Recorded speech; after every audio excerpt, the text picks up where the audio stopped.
ধোঁৱাচাঙত BJP চৰকাৰে প্ৰণয়ন কৰা গো সুৰক্ষা আইন দৈনিক 100তকৈ অধিক গাড়ীৰে বাংলাদেশলৈ সৰবৰাহ হয় অসমৰ গোধন মংগলদৈ এইজন পংকজ দাসৰ নেতৃত্বত হয় গো সিন্ডিকেট লাখ লাখ টকা দৰমহা পোৱা স্মাৰ্ট পুলিচক সাধাৰণ জনতাই খবৰ দিলেহে খবৰ পায় কিমান সফল হৈছে হিমন্ত বিশ্ব শৰ্মা চৰকাৰে প্ৰণয়ন কৰা গো সুৰক্ষা আইন কাগজতে সীমাবদ্ধ নেকি গো সুৰক্ষা আইন এতিয়া ধোঁৱাচাঙত পৰিণত হৈছে হিমন্ত চৰকাৰে প্ৰণয়ন কৰা গো সুৰক্ষা আইন এই গাড়ীখনলৈ মন কৰক আজি পুৱা খানাপাৰাত 3:30 বজাত এইখন গাড়ীত প্ৰায় 20টাতকৈ অধিক গোধন কঢ়িয়াই আনিছিল গাড়ীখনৰ নম্বৰটো হ'ল AS01 RC4922 নামনি অসমৰ পৰা মেঘালয়লৈ লৈ যোৱাৰ পৰিকল্পনা আছিল এই সমগ্ৰ সিন্ডিকেটটো এইজন পংকজ দাসে কৰি আছে বুলি জানিবলৈ দিয়ে স্থানীয় ৰাইজে স্থানীয় ৰাইজৰ তৎপৰতাত আৰক্ষী খবৰ দিয়াত দিছপুৰ আৰক্ষী উপস্থিত হৈ গাড়ীখন জব্দ কৰিবলৈ সক্ষম হয় দিছপুৰ আৰক্ষীয়ে লগে লগে গোধনখিনিক গোশালালৈ প্ৰেৰণ কৰে এতিয়া কথা হ'ল গোমাতা সুৰক্ষা কৰিম বুলি কোৱা বিজেপি চৰকাৰ কিমান সফল হৈছে আজিৰ তাৰিখত এয়া এটা মাথো উদাহৰণহে সঁচাকৈ আমি আচৰিত হৈছোঁ যিহেতু বিজেপি চৰকাৰ অহাৰ পৰা গো সুৰক্ষা আইনটো আনি তেওঁলোকে গো মাতা ৰক্ষা কৰিম বুলি যিহেতু তেওঁলোকে প্ৰচাৰ চলিছিলে আইন ওলাইছিলে সেই আইনটো অমান্য কৰি চুৰি গাড়ী কেনেকৈ গাড়ী এইবোৰ আনি দিছে আমি যিহেতু আমাৰ ইয়াৰ বাহিন্দাৰ আজি ৰাতিপুৱাই আমি প্ৰত্যক্ষ কৰিছোঁ যে ইয়াত গৰু গাড়ী এখন ৰাখি থৈছে গৰু গাড়ীখনৰ যেতিয়া আমি প্ৰত্যক্ষ কৰোঁ না ড্ৰাইভাৰ আছে ড্ৰাইভাৰবিহীন গাড়ী এখন ৰাখি থৈছে গো সুৰক্ষা যোনটো আইন 4চকীয়াত তেওঁলোকে 8টা গৰু আনিব পাৰে কিন্তু এইখন গাড়ীত কমচে 20টাৰ ওপৰত গৰু আছে কোনো নিয়ম নীতি নমনাকৈ তেওঁলোকে কেনেকৈ চলাই আছে ড্ৰাইভাৰবিহীন গাড়ী এখন ইয়াত গৰু গাড়ী এখন কেনেকৈ ৰখাই থৈছে ক'ৰ পৰা আহিল সেইটো আমি আচৰিত হৈছোঁ গতিকে আমি মুখ্যমন্ত্ৰী মহোদয়ক অনুৰোধ জনাইছোঁ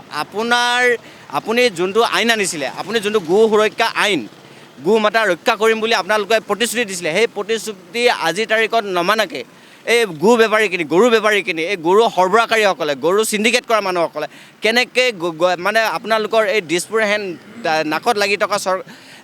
অফিচৰ ওচৰতে আপোনালোকৰ নাকৰ দাঁতিয়েদি কেনেকৈ গৰু পাৰ কৰি দিছে ইয়াৰ পৰা আপোনালোকে এটা ডিষ্ট্ৰিক্টৰ পৰা আন ডিষ্ট্ৰিক্ট হয় তেওঁলোকে আমি জনামতে আমি বিশেষ সূত্ৰমতে জনামতে তেওঁলোকে ইয়াৰ পৰা বাংলাদেশ নিয়ে বাংলাদেশলৈ অহৰহ সদায় দিনে 100ৰ ওপৰত গৰু গাড়ী পাৰ কৰাই নিয়ে কেনেকৈ নিছে গতিকে এইটোৰ ওপৰত দৃষ্টিগোচৰ ৰাখিব লাগে সম্পূৰ্ণভাৱে পদক্ষেপ ল'ব লাগে তীব্ৰভাৱে তেওঁলোকৰ ওপৰত আইনী ব্যৱস্থা লৈ তেওঁলোকক শাস্তি দিব লাগে যোনে যোনে কৰিছে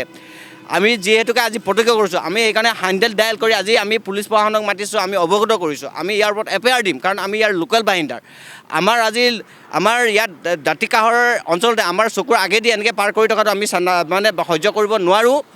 গতিকে আমি ইয়াৰ ওপৰত বিহিত ব্যৱস্থা ল'বৰ কাৰণে অসম চৰকাৰৰ মুখ্যমন্ত্ৰী মহোদয়ক দাবী জনাইছোঁ আপোনালোকে ইয়াৰ ওপৰত তদন্ত কৰিব লাগে একদম ক্ষিপ্ৰতাৰে তদন্ত কৰি যোনে কৰি আছে গৰু বেপাৰ তেওঁলোকক পূৰা ক্ষিপ্ৰতাৰে ব্যৱস্থা ল'ব লাগে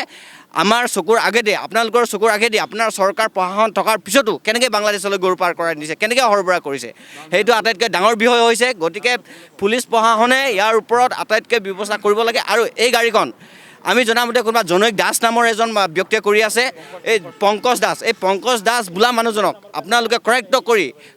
জেল হাজতলৈ পঠাব লাগে তেখেতৰ আমি বিশেষ সূত্ৰে ইয়াত আলোচনা যেতিয়া কৰিছোঁ আমাৰ কিছুমান ব্যক্তিৰ পৰা আমি জানিব পাৰিছোঁ তেখেতৰ ঘৰ মংগলদৈত তেখেতৰ নেতৃত্বতেই নামনি অসমৰ পৰা উজনি অসমৰ পৰা গৰু সৰবৰাহ কৰি আছে বুলি আমি জানিছোঁ আৰু নামনি উজনি অসমত আমাৰ গাঁৱলীয়া অঞ্চলত চৰা অঞ্চলত গৰু চুৰ হৈছে গৰু চুৰ কেনেকৈ হৈছে গৰু চুৰৰ ওপৰত গৰু চুৰ কৰি আজিৰ তাৰিখত খেতিয়কসকলে গৰু ৰাখিব নোৱাৰা হৈছে গৰু চুৰ কৰি বিক্ৰী কৰিছে সেইবোৰৰ ওপৰত তদন্ত কৰিব লাগে তদন্ত কৰি এই যোনটো দাস বোলা মানুহজনক পংকজ দাস বোলা মানুহজনক অতি শীঘ্ৰে গ্ৰেপ্তাৰ কৰি তদন্ত কৰি তেওঁলোকক জেল হাজতলৈ প্ৰেৰণ কৰিব লাগে আৰু আমি অলৰেডি 0 ডাইল ফোন কৰি মাতিলোঁ দুগৰাকী আৰক্ষী অলৰেডি আহিলে তেওঁ আমাৰ অফিচাৰ অহা নাই যিহেতুকে অফিচাৰ এজন আনিব লাগে যিহেতু চিজ কৰিব লাগে গাড়ীখন অফিচাৰ অহাৰ কাৰণে অপেক্ষা কৰি আছোঁ পুলিচ প্ৰশাসনৰ অফিচাৰ এজনে আহি গাড়ীখন চিজ কৰিব বুলি আমি আশা কৰিছোঁ আৰু দাবী জনাইছোঁ